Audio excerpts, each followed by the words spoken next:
성경 말씀은 아가서 7장입니다. 아가서 7장 1절부터 6절까지 보겠습니다.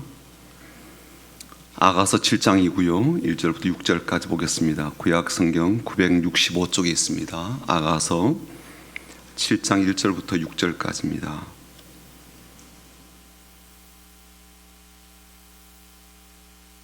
같이 읽어보겠습니다. 아가서 7장 1절부터 6절까지 965쪽에 있습니다. 같이 읽겠습니다. 시작. 귀한 자에 따라 신을 신은 내 발이 어찌 그리 아름다운가. 내 넓적 다리는 둥글어서 숭늉공의 손이 만든 구슬 꿰미 같구나. 배꼽은 섞은 포도주를 가득히 부은 둥근 잔 같고, 허리는 백합화로 두른 밀단 같구나. 두 유방은 암사슴의 상태 새끼 같고, 목은 상아 망대 같구나. 눈은 헤스본 바드랍빔 문 곁에 있는 연못 같고, 코는 다메섹을 향한 레바논 망대 같구나. 머리는 갈멜산 같고, 두려운 머리털은 자주 빛이 있으니 왕이 그 머리카락에 매였구나. 사랑아, 내가 어찌 그리 아름다운지, 어찌 그리 화창한지 즐겁게 하는구나. 아멘. 벌써 우리 7장에 이제 도달했는데요. 아가서를 쭉 보게 되면 사람 육체와 신체에 대한 묘사들이 여러 번 나온 것을 볼 수가 있습니다. 특히 이제 그 아가서 4장에서는요, 솔로몬이 이 술람 여인의 어여쁨 그리고 아름다움을 최상급의 표현을 통해서 말한 내용이 나오거든요. 그런데 오늘 다시 우리가 읽었던 이 본문에서 그 표현들을 계속해서 하고 있는 이유가 뭘까라는 생각을 해보게 됩니다. 솔로몬 왕이 그만큼 이 술람 여인에게 푹 빠져가지고 이 여인의 미모에 눈이 어두워서 이야기를 또 하고 있는 걸까요? 오늘 말씀은 단지 여인의 외모에 대한 그런 묘사로 등장하긴 하지만, 그러나 솔로몬이 이런 표현을 다시 한 것에는요, 또 다른 의미 있는 이유가 있습니다. 아가서 6장 13절로 한번 돌아가 보시면요, 7장을 읽었는데 바로 앞구절 보시면 이런 내용이 나오죠. 돌아오고 돌아오라. 술람 여자야, 돌아오고 돌아오라. 우리가 너를 보게 하라. 너희가 어찌하여 마하나임에서 춤추는 것을 보는 것처럼 술람 여자를 보려느냐. 사실 이 말은요, 한 문장처럼 되어 있지만 실은 두 개의 말로 되어 있는 대화이거든요. 앞부분은 뭐냐면 여인들의 말입니다.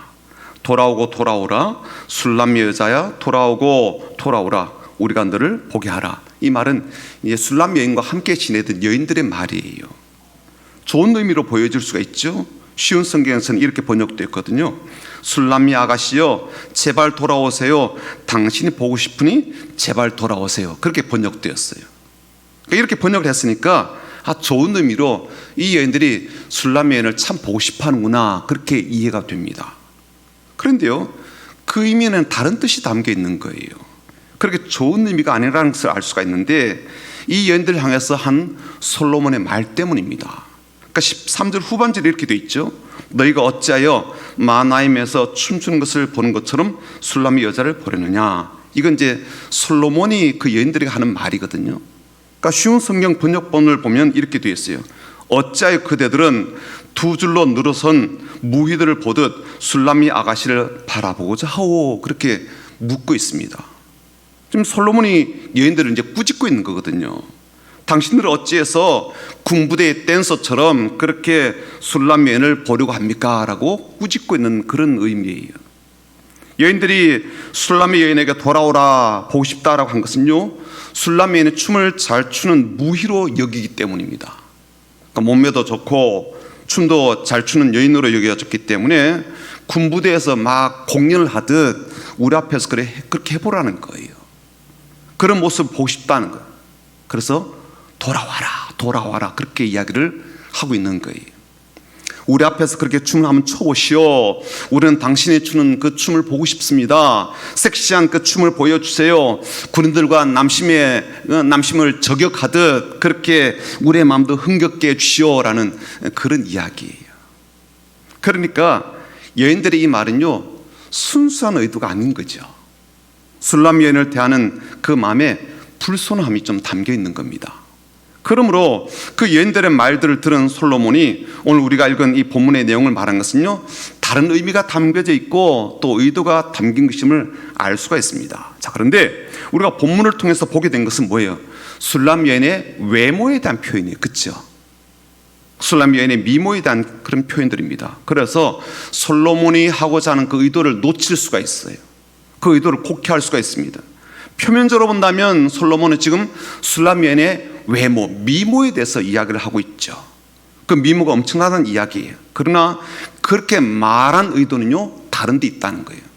두 가지를 오늘 우리가 좀 살펴보게 되는데, 첫 번째는 뭐냐면 솔로몬이 이 술람 여인을 어여쁘고 아름답다라고 하면서 갖가지 이 신체에 대한 묘사를 한 것은 그녀가 존귀한 사람이었기 때문입니다. 1절 한번 보실까요? 오늘 본문 1절이요. 읽어보겠습니다. 시작. 귀한 자에 따라 신을 신은 내 발이 어찌 그리 아름다운가. 내 넓적다리는 둥글어서 숙련공의 손이 만든 굿을 꿰미 같구나. 솔로몬에게 술람 여인은요, 단지 얼굴이 이쁘고 몸매가 막 S라인 같은 그런 여인으로만 여기지 않았던 거예요. 솔로몬은 이 여인을 어떻게 여겨요? 귀한 사람으로 보는 거죠. 그래서 이 술람 여인을 뭐라고 이야기하는가 하면 귀한 집안의 딸, 그렇게 부른다고요. 귀한 자의 딸아, 그렇게 말하고 있잖아요. 그녀가 그렇게 귀했기 때문에 그 얼굴도 그 모습도 다 이쁘게 보였던 겁니다. 만약 솔로몬이 술람 여인을 이 외모에 반해서, 그래서 외모에 대한 아름다움을 이야기하는 것이라고 한다면요, 이렇게 접근하지 않았을 거예요. 다른 여인들에게 혹은 다른 사람 앞에서 자기가 사랑하는 사람의 모습을 소개하게 될 때 이런 식으로 소개하지 않았을 겁니다. 왜냐면요, 1절에 보는 것처럼 여인의 몸에서 제일 먼저 언급한 부분이 뭐예요? 뭘 먼저 언급했어요? 뭘 언급했어요? 발에 대한 이야기를 먼저 한다. 발, 그렇죠? 1절에 그렇게 있잖아요. 신을 신은 내 발이 어찌 그리 아름다운가. 먼저 이렇게 이야기를 한다고요. 신발을 신은 발을 먼저 언급하고 있거든요. 그런 이야기가 있더라고요. 이성을 바라볼 때 당신은 제일 먼저 보는 부위가 무엇입니까? 라고 질문해 봤어요. 어딜 제일 먼저 볼까요? 네? 어딜 제일 먼저 볼까요? 남자들은 어딜 제일 먼저 봐요? 제일 먼저 보는 부위가 눈이라고 그래요. 눈. 예. 남자들은 한 55%, 여자는 훨씬 높은데 한 71%가 눈을 먼저 본대요. 게다가 이제 외모에 대한 칭찬을 들었을 때 제일 좋아하는, 마음이 굉장히 기분이 좋아지는 그런 매력 포인트는 어딜까요? 그것도 눈이래요. 눈. 그러니까 남자 여자든 50% 이상이 눈에 대한 이야기를 하면 그렇게 좋다고 하네요. 그렇게 마음이 굉장히 행복하게 느껴진답니다. 그렇다면 솔로몬은요, 자신이 이쁘게 생각하는 이 술람 여인의 외모에 대해서 찬사할 때 뭘 먼저 이야기하면 좋겠어요? 눈에 대한 이야기를 먼저 하면 좋단 말이에요. 그렇죠? 눈이 얼마나 맑은지, 호수 같아. 눈이 얼마나 큰지 내가 푹 빠질 것 같아. 그렇게 이야기하면 참 좋을 것 같아요. 그렇죠?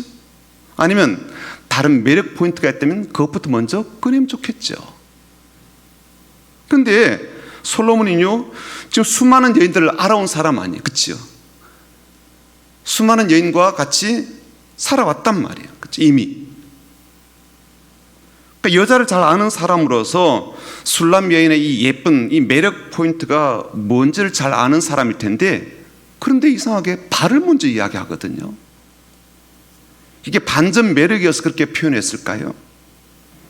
얼굴은 말할 것도 없고 눈도 참 말할 필요도 없고 심지어 발도 이쁘다, 그런 의미로 이야기했을까요? 아니에요. 솔로몬은 지금 술람 여인이 얼마나 존귀한 여인인지를 알고 있고 지금 그것을 말하고 싶은 거예요. 그렇게 존귀한 여인으로 생각하고 있기 때문에 모든 것이 다 아름다운 거죠. 심지어 웬만해서는 언급도 안 할 발에 대한 아름다움을 제일 먼저 이야기했던 이유도 여기 있는 거예요. 그러므로 오늘 말씀은요, 단지 솔로몬이 술람 여인의 외모에 대한 찬사를 보내는 그런 단순한 차원의 이야기가 아닌 거예요. 이 여인의 몸매가 이렇게 대단하고 아름다웠구나 하고 여길 것이 아닌 거죠. 솔로몬은요, 이 여인이 얼마나 존귀한 여인이고 이 여인의 내면의 삶이 얼마나 아름다운지를 지금 이야기하고 있는 겁니다. 발에 대해서 조금 더 묵상을 해볼게요. 일반적으로 발은요, 다른 사람들 앞에서 좀 감추고 싶은 부분이에요. 내가 사랑하는 사람 앞에 발을 불쑥 내밀진 않죠. 그렇죠? 그렇지 않아요? 여보시게 내 발을 보시오 이렇게 하진 않잖아요. 오늘 발을 잘 꾸며 왔소이다 그러면서 막 내밀진 않거든요. 왜냐하면 발은 일단 냄새가 날 가능성이 많아요. 쉽게 때가 끼기도 하고요, 또 그런에서 고약한 냄새가 날 수도 있으니까요. 발은 얼굴만큼 혹은 다른 부위만큼 그렇게 가꿔주는 대상이 아니죠. 요즘이야 뭐 손톱도 발톱도 관련 사람이 적지 않지만 술람미에는 뭐 하던 사람이요? 농사를 하던 사람이에요. 얼굴도 제대로 돌보지 못했는데 나머지 부위야 뭐 말할 필요가 없지요. 하루 종일 포도원을 오가면서 흙먼지와 뭐 돌짝밭에서 일한 그 발이 이쁠 리가 없습니다. 발등이든 발바닥이든 발가락이든 아마 상처가 난 곳도 있을 거예요. 그렇지 않을까? 일하다 보면 부딪혀서 상처가 나기도 하고 발톱이 빠지기도 하고 그랬을 거예요. 농사 짓기에 적합하게 이미 굳은 살이 단단하게 베인 그런 발이 아닐까요? 평생 유태해서 지내온 발입니다. 투박함이 금방이라도 연상이 되죠. 그렇죠? 상상이 되죠. 하지만 그렇게 열심인 발이라도 주목받지 못한 부위죠. 발의 상태를 보려면 어떻게 해야 돼요? 허리를 굽혀야 된다고. 그렇죠?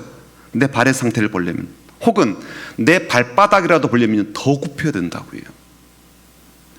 다른 부위에 비해서 항상 소외될 수밖에 없는 부분이기도 하고요, 또 관심을 받기가 좀 어려운 부위이기도 합니다. 그러니까 동동구림이라도 있으면 어디 발라줘요? 얼굴 발라주고 좀 남으면요 손 바르잖아요. 누가 발라요? 발은 바르지 않거든요.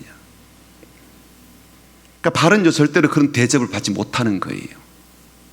하루 종일 주인의 몸뚱아리를 다 받쳐준 그런 존재이죠. 종로릇을 그렇게 하였지만 제일 대접받지 못하는 부분이 발이에요. 발. 그러니 그 발이 아름답다라고 먼저 말해주는 사람요 꽤 이상한 사람입니다. 손이 이쁘다고 하는 사람 많죠. 그렇죠? 손가락 이뻐요, 손톱 이뻐요, 막 그렇게 말하는 사람 많아요. 그렇지만 발이 이쁘다라고 하는 사람요 그렇게 흔치가 않습니다. 만약 그런 사람이 있다면요 그 사람이 하는 말은 굉장히 의미가 있는 말을 한 거예요.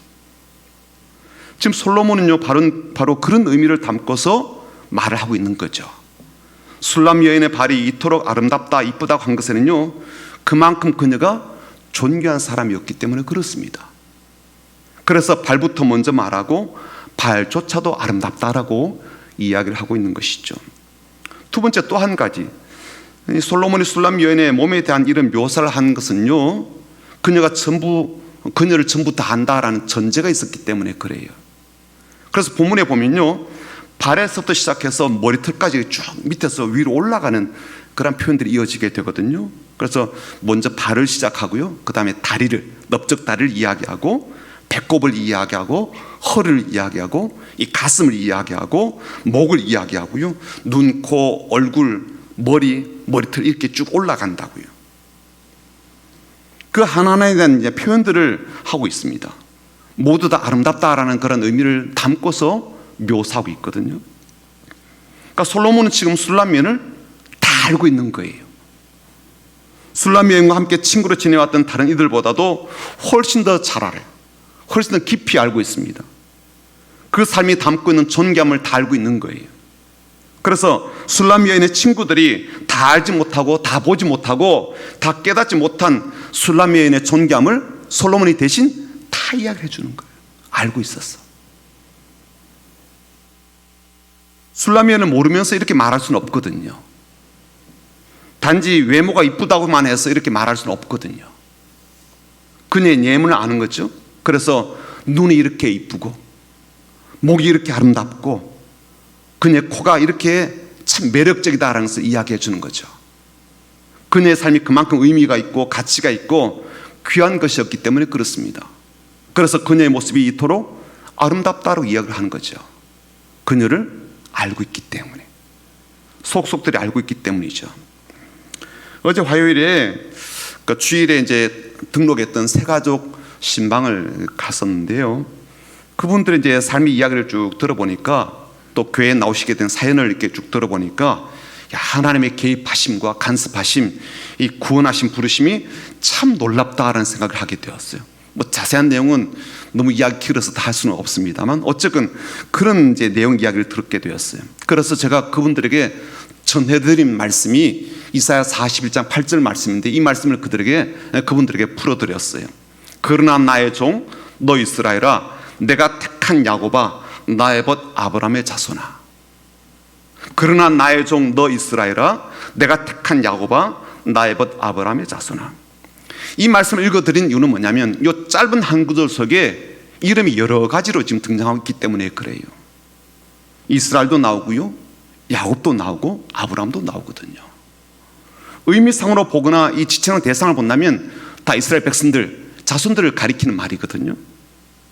이스라엘 백성들 다양한 그런 표현으로 지금 묘사했던 거예요. 그런데 그 표현들이 어떠하건 한 가지 분명한 것은 하나님 그들을 아신다는 거거든요. 잊지 않으셨다는 거예요.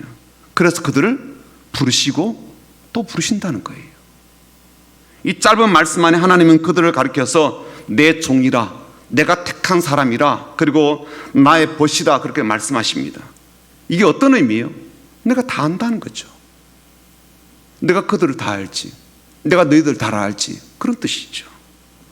내가 다 알고 있다는 뜻 아니겠어요? 친구처럼 다 알고 있다는 거예요. 내 종이니까 내가 주인으로서 너희처럼 부릴 대상이다, 그런 뜻이 아니라 그만큼 잘 안다, 그런 의미 아니겠어요? 내가 택한 자들인데 그들을 모를까요? 그래서 그 말씀으로 그 두 분을 향해서 하나님께서 두 분을 알고 부르시고 두 분을 알고 구원하시고 두 분을 아시기 때문에 일에 삶에 개입하신 것이라고 해석을 해드렸어요. 솔로몬도 술람면을 그렇게 알고 있는 거예요. 다 알고 있죠? 다 알고서 뭐라고 그래요? 참 아름답도다, 참 이쁘도다, 그렇게 이야기를 하는 거예요. 이 말은 억지로 하는 말이 아니에요.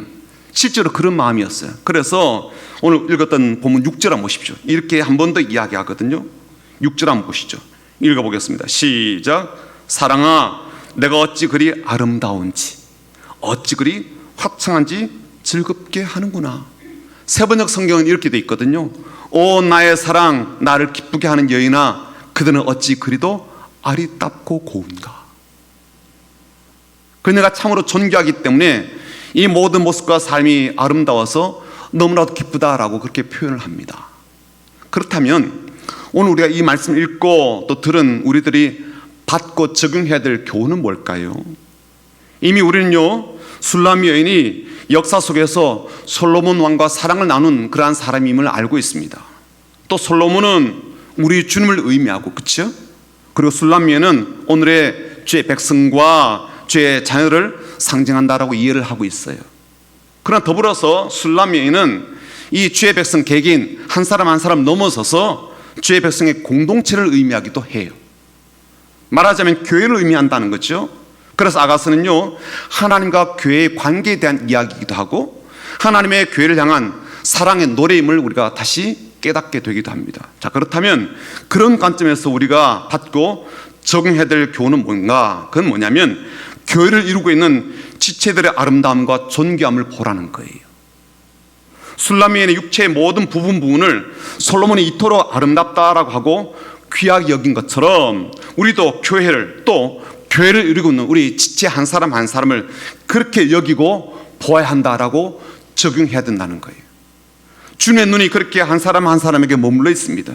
주님이 그렇게 한 사람 한 사람을 소중하게 보신다는 거죠. 그렇게 보시는 것처럼 우리도 한 사람 한 사람을 그렇게 보아야 한다는 거예요. 다른 사람들은 자기의 눈에 보이는 대로, 자기들이 생각하는 대로, 자기의 소견대로 말할 수가 있겠죠. 교회를 향해서 그렇게 말할 수 있을 겁니다. 그렇게 지체를 향해서 말할 수 있을 거예요.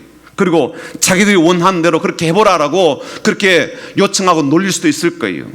술람 여인에게 친구들이 군부대 위문 공연하듯 우리를 즐겁게 해보라고 그렇게 말했듯이 우리를 향해서 그렇게 말할 수 있을 거예요. 그런 요구를 할 수도 있겠죠. 그러나 솔로몬만큼은요, 술람 여인을 그렇게 보지 않습니다. 그녀의 내면을 보고 그녀의 존귀함을 보죠. 그녀의 외모나 육체만을 보지 않습니다. 그녀의 참된 가치와 숨겨진 아름다움을 보았죠. 그런 것처럼 우리도 교회를 그렇게 볼 수 있어야 된다는 거죠. 우리 지체를 그렇게 여길 수 있어야 한다는 거예요. 솔로몬이 술람미언을 그렇게 보았듯이 주님께서 주님의 몸인 교회를 그렇게 보시듯 우리도 교회를 그렇게 볼 수 있어야 된다는 거예요. 특히 교인들 한 사람 한 사람을 그렇게 볼 수 있어야 된다는 거죠. 어떤 사람은요 다리, 어떤 사람은 다리고요, 어떤 사람은 배꼽입니다. 어떤 사람은 허리이고요, 어떤 사람은 가슴이고요, 어떤 사람은요 코예요, 어떤 사람은 눈이고요, 어떤 사람은 머리이고, 어떤 사람은 머리털이기도 합니다. 어느 존재 하나 귀하지 않는 것이 없듯이, 어느 부위 하나 아름답지 않은 것이 없듯이 우리 주님은 우리를 그렇게 여기시기에 우리 또한 우리 지체를 그렇게 여겨야 한다라는 교훈을 우리가 받게 되는 거죠. 설사 다른 사람들이 우리를 참 하찮게 그냥 군부대 위문하듯 무기처럼 그렇게 여긴다 할지라도 우리는 스스로 그렇게 여기거나 우리끼리 그런 시각으로 바라봐서는 안 된다는 거예요. 사실 교회론을 우리가 듣게 되면요 제일 먼저 우리가 알게 되는 것이 이 지체들의 연합이죠. 그렇죠? 교회가 하나 되었다, 하나다라는 이야기를 우리가 듣게 됩니다. 말하자면 우리는 한 몸이다라는 그러한 말씀 먼저 듣게 됐죠. 그렇죠. 오늘 말씀도 그 부분에 대해서 간접적으로 이야기를 해줍니다. 우리가 서로 지체의식을 가져야 된다라고 가르치죠. 우리가 한 가족이라는 것을 말씀해 주고 있습니다. 그런데 오늘 말씀은요 우리가 단지 지체이고 혹은 가족이라는 사실을 넘어서서 우리가 서로 존귀하게 여기도록 주시는 말씀임을 교훈합니다. 그 지체를 얼마나 아름다운지, 얼마나 기쁨을 주는 존재인지를 다시 마음에 새기도록 주신 말씀이기도 합니다. 저는요 에베소서에서 사도 바울이 교회에 보낸 편지 가운데 이런 표현이 어떤 때 좀 마음에 썩 그렇게 와닿지 않은 표현이 있어요. 그건 뭐냐면 주님 앞에 영광스러운 교회를 세우신다라는 표현이 나와요. 이 말씀이요 저한테는 늘 약간 채워지지 못한 어떤 빈곤함을 좀 느끼게 되더라고요. 우리가 어떤 존재인데 영광스러운 교회를 세운단 말일까? 내가 얼마나 연약한 존재이고 얼마나 부족한 존재인데 영광스러운 신부로 세운다고? 자꾸만 그런 마음이 들더라고요. 억지스러운 부분이 좀 느껴지기도 하고 너무 막연하다, 좀 멀리 있는 이야기 아닌가 그렇게 느껴져요. 그런데 오늘 이 말씀 보면서 주님이 우리 각 사람 어떻게 보시는지 새롭게 깨닫게 되는 거죠. 솔로몬이 술람미언을 보면서 특별히 그녀의 발을 보면서 한 그 말에 깊은 진정성이 느껴지는 거죠. 그러다 보니 나머지 모든 말들이 그야말로 마음에 쏙쏙쏙 와닿는 거예요. 발에 대한 그 마음이 느껴지기 때문에 다른 부위에 대한 것도 그야말로 솔로몬의 진심이 담겨져 있구나라고 느껴지는 것처럼 하나님 아버지께서 혹은 우리 주님께서 교회를 향하신, 우리를 향하신, 우리 각 사람 향하신 마음이 진심이구나라는 것이 느껴지는 거죠. 그런 진심을 담아서 우리를 예뻐하시고 사랑하시고 귀하게 여기시기 때문에 그 교회에 속한 우리 한 사람 한 사람이 다른 이들도 서로 그렇게 바라보고 생각하고 사랑하고 존경하게 여기도록 주신 말씀인 거죠.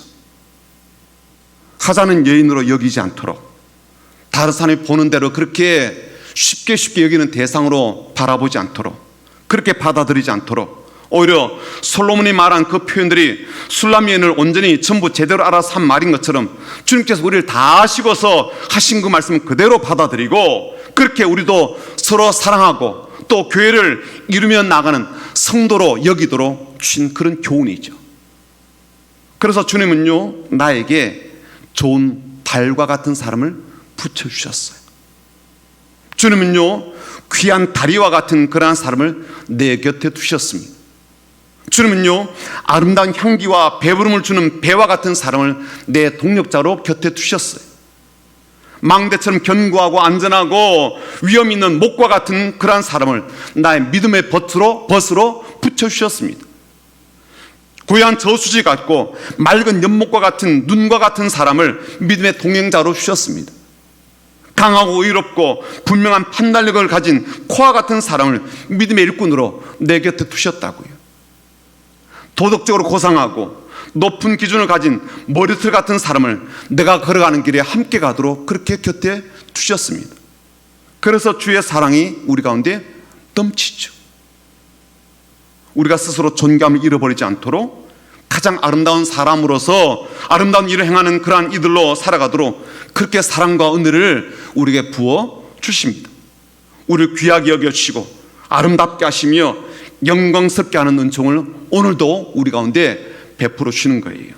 오늘도 그 사랑 안에서, 그 은혜 아래서 우리 지체와 가족을 존귀하게 여기며 살아가는 그런 저 여러분 되기를, 그런 성민교회가 되기를 주님의 이름으로 축복합니다. 아멘. 우리는 주의 움직이는 교회라는 찬양 같이 부르고